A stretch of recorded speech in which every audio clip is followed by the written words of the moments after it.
بسم اللہ الرحمن الرحیم۔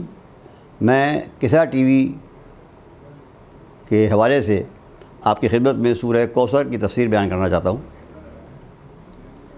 یہ 30ویں پارے کا 108 نمبر سورہ ہے۔ سورہ کوثر قرآن مجید کا سب سے مختصر سورہ ہے، اور اس کا ثواب یہ ہے کہ حضور اکرم نے فرمایا ہے کہ جو شخص سورہ کوثر پڑھے گا خدا اسے جنت کے نہروں سے سیراب کرے گا، اور ہر اس قربانی کی تعداد کے برابر اس کو اجر دے گا جو خدا اللہ کی بارگاہ میں پیش کرے، جو بندے اللہ کی بارگاہ میں پیش کریں گے۔ جتنی قربانیاں دی جائیں گی سب کا ثواب اس کو ملے گا جو سورہ کوثر پڑھے گا۔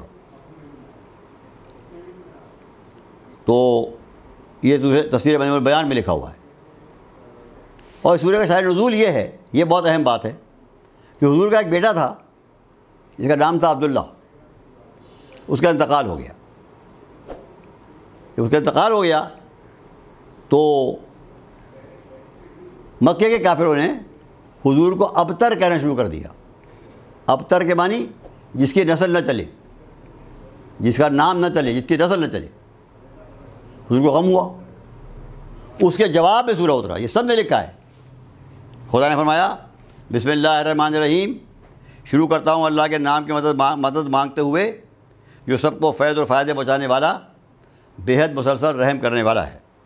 انا اعطیناک الکوثر، ہم نے آپ کو کوثر یعنی کثرت نسل عطا کی، نسل کثرت سے عطا کی۔ انہوں نے کہا تھا کہ آپ کی نسل نہیں چلے گی، اللہ نے جواب میں کہا ہم تمہیں کثرت نسل عطا کریں گے۔ کوثر کے پہلے معنی ہے کثرت نسل، کیونکہ انہوں نے ابتر کہا تھا، ابتر کے جواب میں کوثر کہا گیا۔ انہوں نے کہا تھا اس کی نسل چلے گی نہیں، اللہ نے کہا اس کی نسل اتنی چلے گی کہ کسی کی نہیں چلے گی۔ آج پوری دنیا میں اولاد رسول موجود ہے۔ فرمایا ہم تمہیں کثرت نسل عطا کریں گے۔ پھر کثرت کے معنی، کوثر کے معنی ہر اچھائی کی کثرت، ہر بھلائی، ہر خوبی، ہر فائدہ کثرت سے دیں گے ہم تمہیں۔ تو اب اس کا بڑا احسان ہم نے تم پر کیا ہے، تمہیں کوثر عطا کیا ہے، تو طریقہ کیا ہے اس کا؟ تو اس کا شکریہ ادا کرو۔ شکریہ کیسے ادا کرو؟ فصلی لربک، تو اللہ کے لیے نماز پڑھو، اپنے پالنے والے مالک کے لیے، اس کی خوشی کے لیے، اس کی رضامندی حاصل کرنے کے لیے، اس کو خوش کرنے کے لیے، اس کا شکریہ ادا کرنے کے لیے نماز پڑھو۔ فصلی لربک، پہلا طریقہ کیا ہے؟ نعمت کا، جو نعمت اللہ آپ کو دے تو اس کا طریقہ کیا ہے شکر ادا کرنے کا؟ نماز شکر پڑھیں۔ نمبر 1 ونہر، اور قربانی دو۔ قربانی یعنی جو اللہ نے آپ کو دیا ہے مال، وہ آپ اوروں کو بھی دیں، اوروں پہ خرچ کریں۔ اور رسول نے تو وہ قربانی دی ہے جو سب سے بڑی قربانی ہے، ذبح عظیم، کربلا کی قربانی، وہ اسی میں آتا ہے۔ نماز بھی پڑھی حسین نے اور قربانی بھی کی۔ کیا نماز شاہ تھی، ارکان ایمانی کے ساتھ، دل بھی جھک جاتا تھا ہر سجدے میں پیشانی کے ساتھ۔ تو نعمتوں کا شکریہ کیا ہے کہ انسان جو اللہ نے نعمتیں اس کو دی ہیں، ایک تو نماز پڑھے، دوسرے جو نعمتیں اللہ نے دی ہیں وہ دوسروں کو دے۔ مال دیا ہے تو مال دے، عزت دی ہے دوسروں کو عزت کرے، اثر دیا ہے دوسروں کو فائدہ پہنچائے۔ دوسروں کو دینا جو ہے یہ ہے قربانی، اور یہ ہے شکر، صرف اللہ کو خوش کرنے کے لیے۔ پھر آخر فرمایا ان شانئک هو الابتر، حقیقتاً آپ کا دشمن ہی لا ولد ہوگا، بے اولادہ ہوگا۔ یعنی ابتر وہ ہوتا ہے اس کا نام نہ چلے۔ آپ دیکھیے کہ آج ابو جہل کا کوئی نام لینے والا نہیں ہے۔ کوئی نہیں کہتا میں ابو سفیان کی اولاد ہوں، کوئی نہیں کہتا میں ولید کی اولاد ہوں، کوئی نہیں کہتا میں ابو جہل کی اولاد ہوں۔ مگر آج دیکھیے آج کتنے سادات آل رسول موجود ہیں جو کہتے ہیں ہم آل رسول ہیں، ہم رسول کی اولاد ہیں۔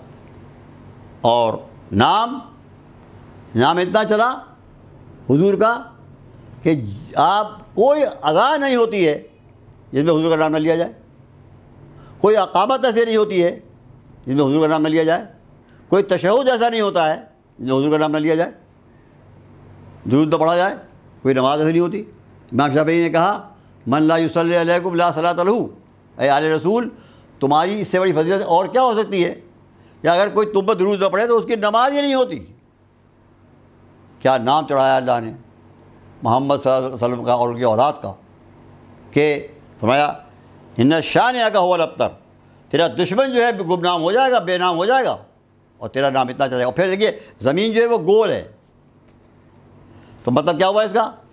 کہیں پر صبح ہو رہی ہے، کہیں پر ظہر ہو رہی ہے اسی وقت، کہیں پر عصر ہو رہی ہے اسی وقت، کہیں پر مغرب ہو رہی ہے اسی وقت، کہیں عشاء ہو رہی ہے۔ ہر وقت حضور کا نام لیا جا رہا ہے، بلند ہو رہا ہے، اذانیں ہو رہی ہیں، اقامتیں ہو رہی ہیں، تشہد پڑھا جا رہا ہے، سلام پڑھا جا رہا ہے، ہر وقت 24 گھنٹے۔ یہ تو ہم دیکھ رہے ہیں جو مادی دنیا میں، اور جو لاکھوں اربوں کھربوں بے شمار لاتعداد جو فرشتے نمازیں پڑھ رہے ہیں، درود پڑھ رہے ہیں ان کے اوپر، اس کا کوئی حد و انتہا نہیں۔ تو یہ اس لیے، اور اس سورہ کی خاص تاریخی اہمیت یہ ہے کہ عرب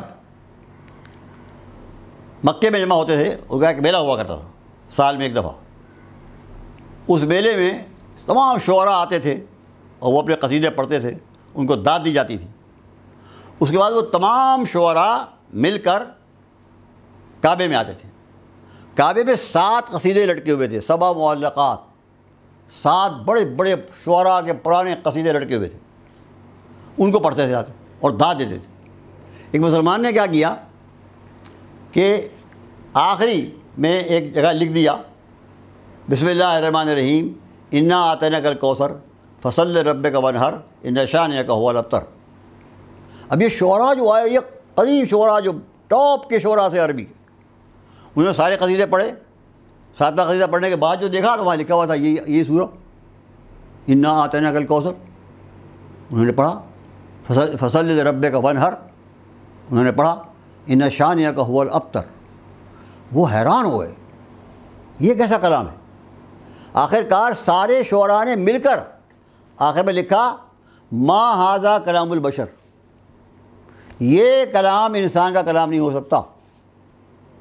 یہ سب سے بڑا ثبوت ہے قرآن کی صداقت کا، کہ وہ لوگ جو سب سے بڑے شاعر، آج بھی وہ عرب جو ہے ان کو سب سے بڑے شاعر مانتے ہیں، ان کو سند مانتے ہیں، وہ کسوٹی ہیں عربی کے جانچنے کی، عربی ادب کے جانچنے کی، مستند ہے میرا فرمایا ہوا۔ وہ کہہ رہے ہیں، وہ عرب شاعر کہہ رہے ہیں جو سب سے بڑے شاعر، وہ کہہ رہے ہیں ما ھذا کلام البشر، یہ قرآن، یہ انا اعطیناک کی 3 آیتیں، بسم اللہ کے ساتھ 4 آیتیں، یہ انسان کا کلام ہو سکتا ہی نہیں۔ تو یہ اس بات کی دلیل ہے کہ یہ قرآن اللہ کا کلام ہے۔ اور آج تک قرآن کا چیلنج موجود ہے کہ اگر یہ سمجھتے ہو کہ یہ حضور نے بنایا ہے کلام، تم سب مل کر جنہوں اس جیسی 10 آیتیں بنا کے لے آؤ، یہ جیسا ایک سورہ بنا کے لے آؤ سورہ، اور یہ بھی نہیں کہا لمبا سورہ یہ 3 آیتوں والا سورہ بنا کے لے آؤ۔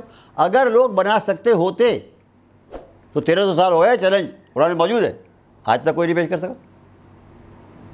معلوم ہوا یہ کتاب اللہ کا کلام ہے، اس کا کوئی مثل نہیں ہے، یہ اللہ کا احسان ہے ہمارے اوپر، اور یہ ہماری انتہائی ناشکری ہے کہ اتنا عظیم کلام اللہ ہمیں عطا فرمائے اور ہم اس پر پڑھیں، نہ اس پہ غور کریں، نہ اس پہ عمل کریں۔ ہم خدا سے دعا کرتے ہیں خدا تعالیٰ ہمیں قرآن کو پڑھنے، سمجھنے اور اس پر غور کرنے کی توفیق عطا فرمائے۔